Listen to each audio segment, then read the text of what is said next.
আজি মই আছোঁ নাজিৰাৰ নাট্য মন্দিৰত। এই নাজিৰাৰ নাট্য মন্দিৰলৈ কেলে আহিছোঁ, কিয় আহিছোঁ আপোনালোকক ভিডিঅ' সহকাৰে দেখাবলৈ চেষ্টা কৰিম। নাজিৰাৰ মাদুৰী বিভিন্ন সামাজিক কামৰ লগত জড়িত থকা সন্মানীয় সুৰেন্দ্ৰ নাথ বৰগোহাঁই ডাঙৰীয়াদেৱ শ্বহীদ পিয়লি ফুকন মহাবিদ্যালয়ৰ প্ৰাক্তন অধ্যাপক তেওঁ আছিল। বৰ্তমান শংকৰদেৱ জুনিয়ৰ কলেজৰ নাজিৰাৰ অধ্যক্ষ। সাহিত্য চৰ্চা কৰি যোৱাৰ বৰগোহাঁই ছাৰদেৱে নিজ হাতে লিখা এখনি গ্ৰন্থ উন্মোচনী সভা অনুষ্ঠিত কৰা হৈছে।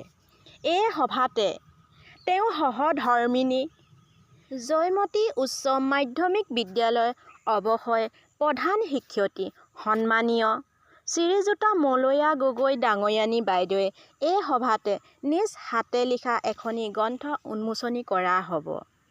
এই গ্ৰন্থ উন্মোচনী সভাখনত বহুকেইজন শিক্ষক শিক্ষয়িত্ৰী তথা গণ্যমান্য ব্যক্তি উপস্থিত আছে। তাৰ লগতে ছাত্ৰ ছাত্ৰীসকল উপস্থিত আছে। এই গ্ৰন্থ উন্মোচনী সভাখনি পোনপ্ৰথমতে সম্বৰ্ধনাৰে আৰম্ভ কৰে।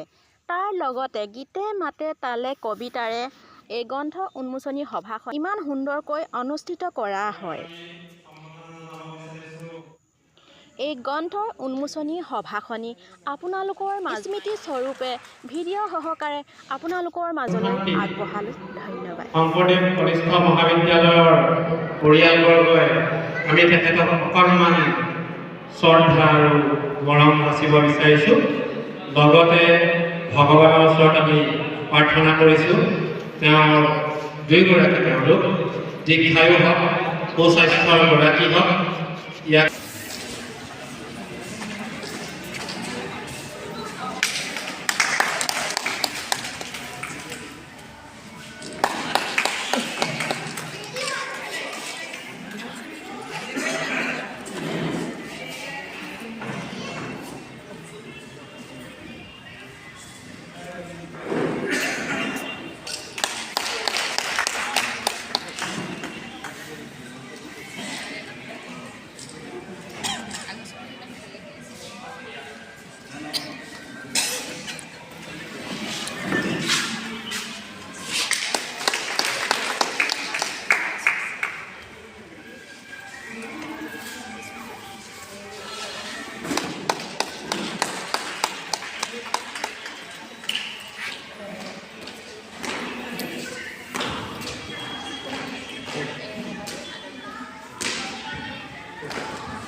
আমি ইতিমধ্যে জানিব পাৰিছোঁ আমাৰ মহাবিদ্যালয়ৰ এগৰাকী প্ৰাক্তন ছাত্ৰী আহি আমাৰ মাজত উপস্থিত হৈছেহি। তেখেতেও দুগৰাকী ছাত্ৰী আছে, তেওঁলোকেও ছাৰক আৰু বাইদেউক অকণমান সন্মান যাচিব বিচাৰে। ৰশ্মিয়ে সুখ্যাতিৰে আমাৰ মহাবিদ্যালয়ৰ পৰা উচ্চতৰ মাধ্যমিক পৰীক্ষাত উত্তীৰ্ণ হৈছিলে। গতিকে তেওঁ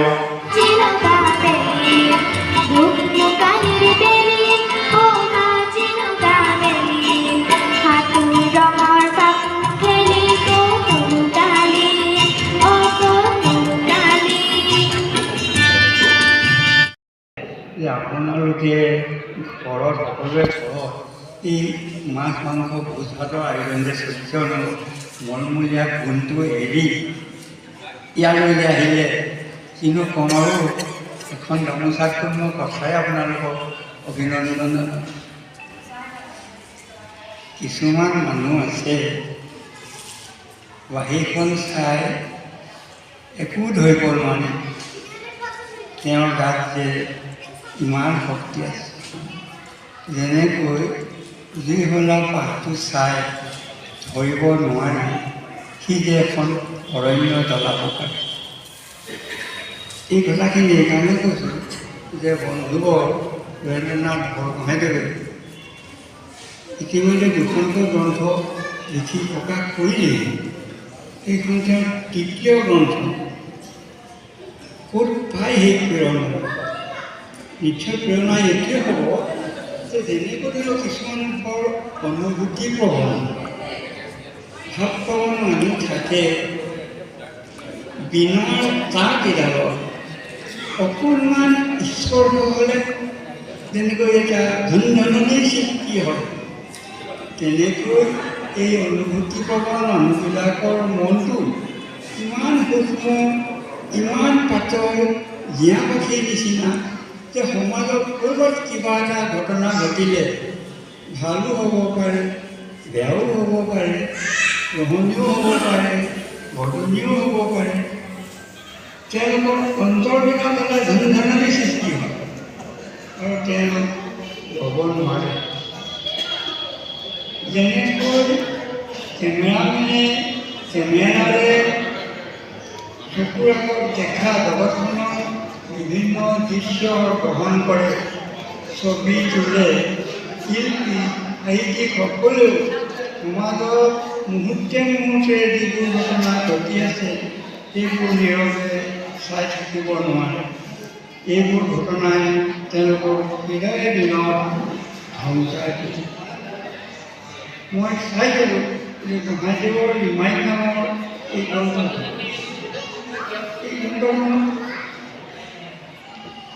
আজিৰে পৰা আৰম্ভ কৰিছে সমাজৰ প্ৰতি মুহূৰ্তত ঘটি থকা বিভিন্ন ঘটনাৰাজিয়ে চিকমিক বিজুলীৰ দৰে এটা ৰেখা আনি গৈছে চকুৰ আগত।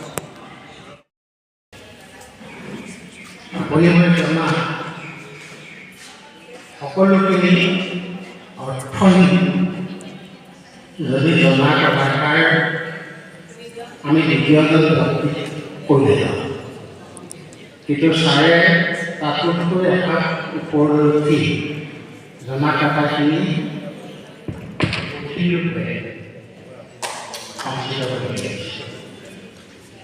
এয়া আমাৰ পৰৱৰ্তী প্ৰজন্মৰ কাৰণে এক দৃষ্টান্ত, এক অনুকৰণীয় কাৰ্যক্ৰম বুলি মই অনুভৱ কৰোঁ। যিহেতু দুখনৰ ভিতৰত গ্ৰন্থ প্ৰদানৰ দুইটা মোৰ ভগ্নী সভা মৌচুমীয়ে নিৰ্মাণখন উলিয়াই নিৰ্মাণখনৰ ওপৰতে দুখনমান কম বুলি ভাবিছোঁ। এই নিৰ্মাণত মই প্ৰায় 50টামান নিৰ্মাণ পঢ়ি চালোঁ আৰু আমি বিশ্ববিদ্যালয়ত পঢ়ি থাকোঁতে নিৰ্মাণ পঢ়িছিলোঁ।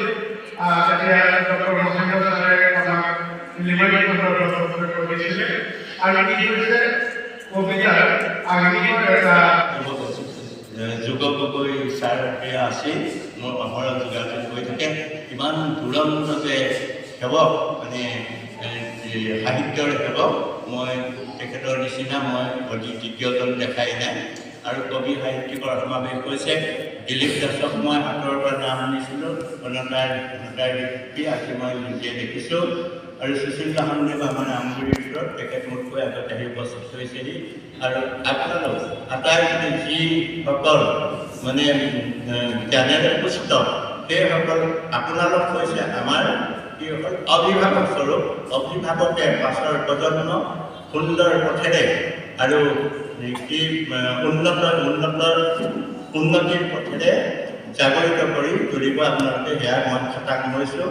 এই অনুষ্ঠানৰ আটাইলৈকে মই ধন্যবাদ আৰু কৃতজ্ঞতা জনাই কথা সমস্যই এই গ্ৰন্থখনি উন্মোচন কৰিলোঁ বুলি ঘোষণা কৰিলোঁ। নমস্কাৰ।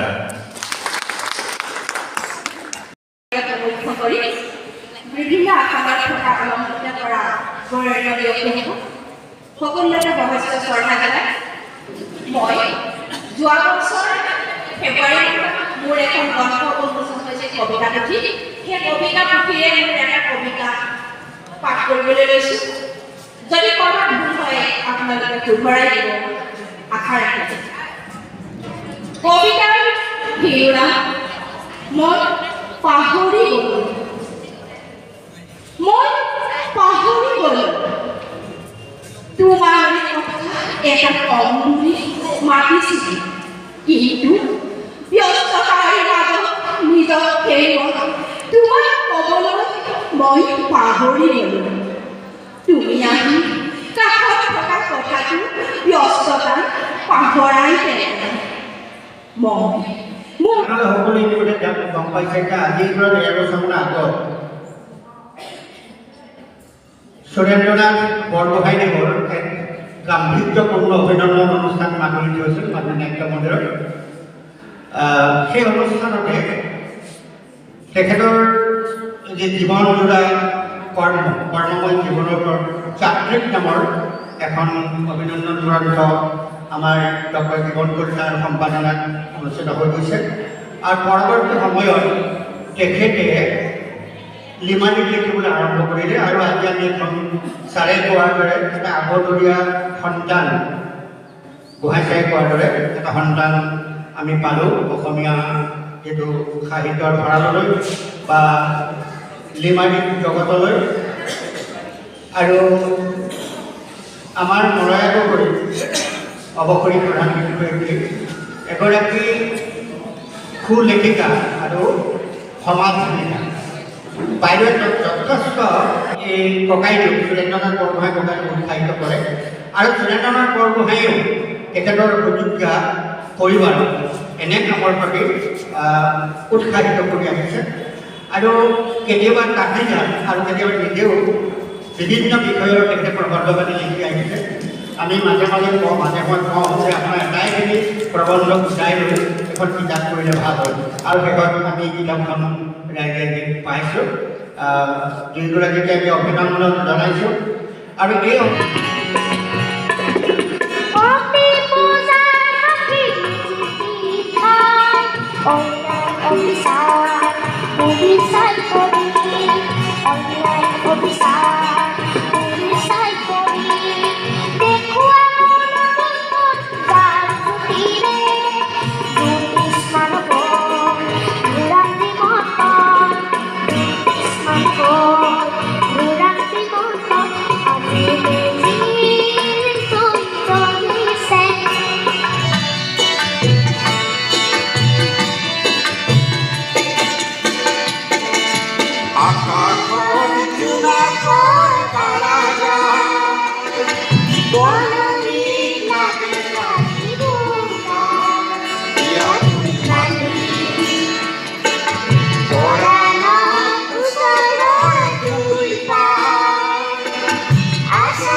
Thank you.